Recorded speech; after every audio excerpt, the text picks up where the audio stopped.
আসসালামু আলাইকুম। আজকে নায়ক মান্নাকে নিয়ে কিছু কথা বলবো।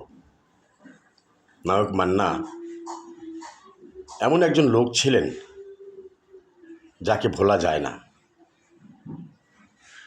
একসাথে কাজ করছিলাম, ছবির নাম ক্ষমতার গরম। ওই ছবিতে উনি আমাকে সিলেক্ট করলেন ওনার ছবিতে মেন ভিলেন করার জন্য। কথাবার্তা ফাইনাল হয়ে গেল, কিন্তু আমার ভাগ্যে আর জুটল না। এক সপ্তাহ পরে সে মারা যায়। একদিনের কথা মনে পড়ে,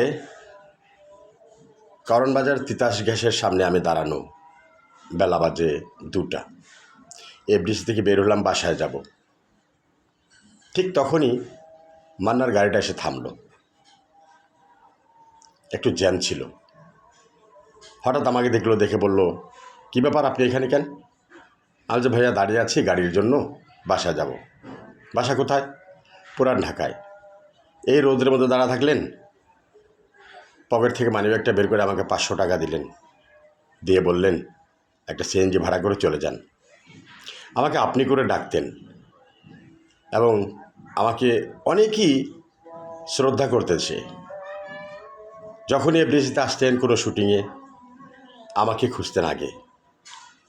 আমার কাঁধে হাত রেখে হাঁটতেন আর টুকটুক করে কথা বলতেন, কখন কি হবে, কোথায় কি যাব, এই সমস্ত আলাপ আলোচনা।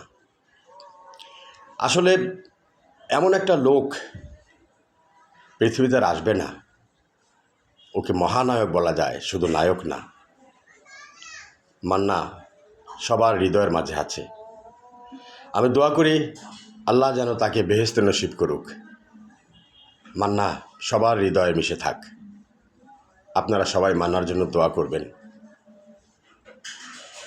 মান্নাকে ভুলতে পারি না, যতই চেষ্টা করি কিন্তু ভুলতে পারি না। কি এমন একটা লোক ছিল সে।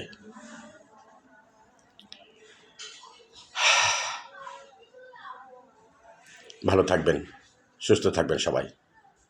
মান্নার জন্য বেশি করে দোয়া করেন। যারা মান্না ভক্ত আছেন তাদের কাছে আমার অনুরোধ, বেশি বেশি দোয়া করবেন তার জন্য। আল্লাহ হাফেজ।